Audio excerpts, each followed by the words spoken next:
Have you read or heard that misogyny, a man's hatred of women, is the cause of domestic violence or abuse?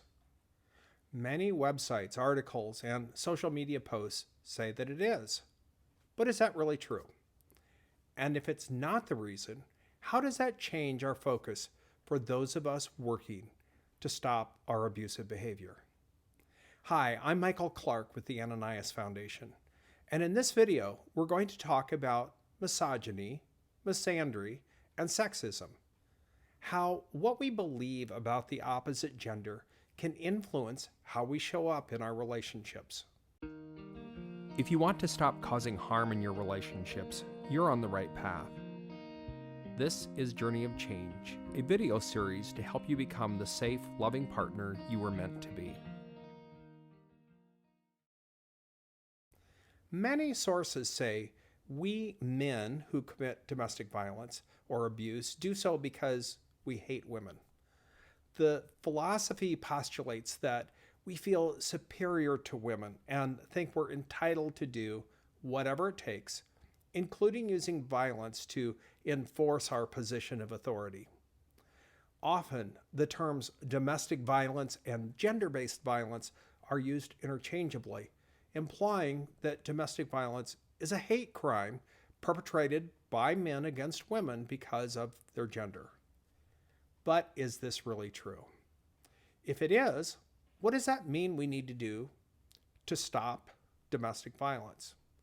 And if it's not, how can it lead us down a wrong and futile path in trying to correct it? Let's start by looking at the definition of misogyny. Misogyny is part of sexism, discriminating against a person based on their sex. You can see how if we hate an entire group of people, we'll make incorrect assumptions and unfair judgments about the group and the individuals in it. Worse, we'll be prone to treating those people poorly, even abusively. Misogyny has become a commonly used term in our collective vocabulary.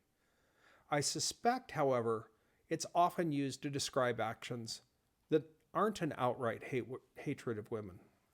By the way, there's a corresponding term for when the beliefs go the other direction, misandry, which means hatred of men by women.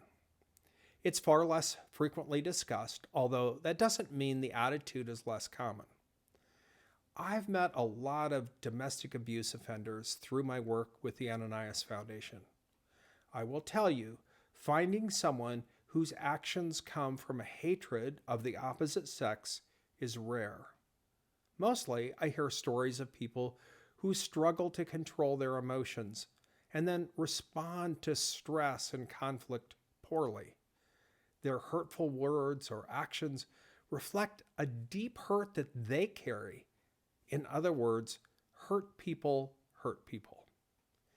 This is, by the way, backed by the research. A researcher named Thomas Simon and some of his associates did a study and asked if it's okay to use violence against a partner to keep them in line. Only 2% of men thought it was acceptable to use violence against their female partner for that reason. Interestingly, 4.4% of women thought it was fine to use violence against a man for the same reason.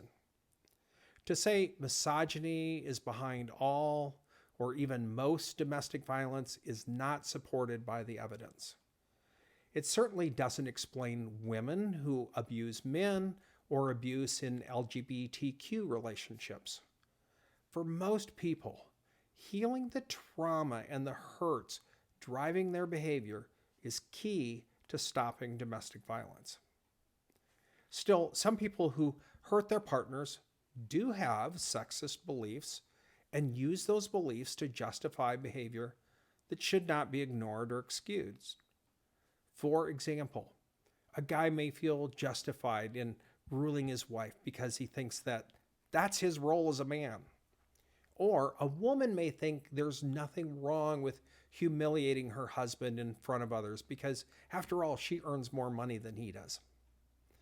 If these descriptions are resonating with you, I challenge you to take a closer look at your beliefs and how they affect your actions and how that spills over to relationships. Here are some specific questions to ask yourself. Do you see your partner as inferior because of their gender? How often do you find yourself thinking or saying dehumanizing things about the opposite sex? Do you mistrust your partner or anyone of the opposite sex because they are not the same gender as you? To be fair, telling a gender joke or expressing frustration with the opposite sex is not misogyny or misandry. However, anytime we use dehumanizing language toward another person or an entire group, we make it easier to justify treating them poorly. Sociologists have consistently shown this through experiments. Studying the history of slavery or the Holocaust also drives the point home. That's why jokes, stereotypes, and broad statements putting down people of any group can be dangerous if left unchecked.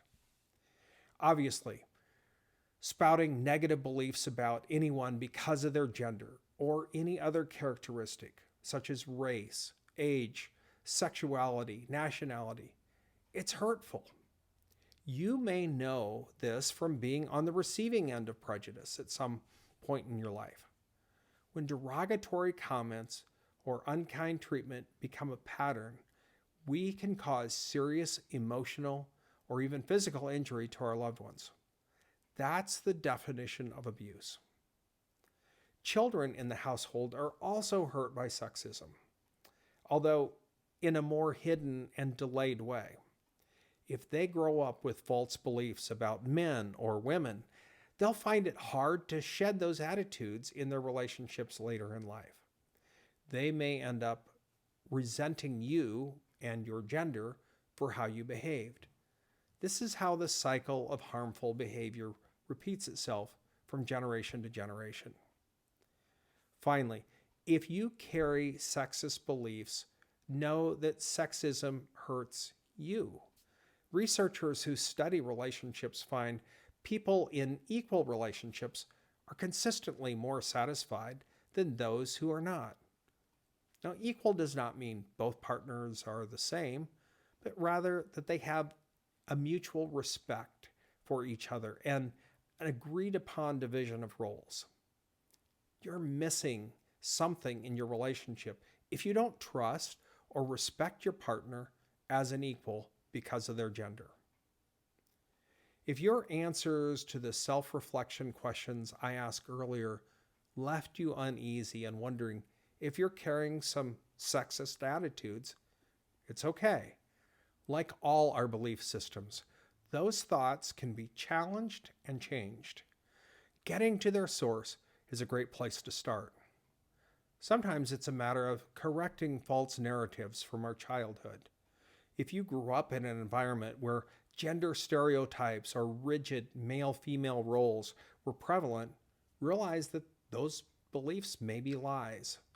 Beliefs like men are jerks or women are manipulators don't have a place in a healthy or truthful core belief system. Hating or severely mistrusting members of the opposite sex usually comes from negative past experiences. An absent, overly strict, anxious, or controlling parent can set us up to have strong negative associations with other members of that parent's gender. These wounds are worth exploring and healing. Counselors can be a great help if you have access to one. So how do we stop misogyny, misandry, and sexism? In case you need to hear this, not all men or women are alike. One of the wonderful things about relationships is our diverse talents and shortcomings balance each other out in very complementary ways. If you're carrying negative gender biases and beliefs, I urge you to address them so you don't miss the wonderful benefits that diversity brings.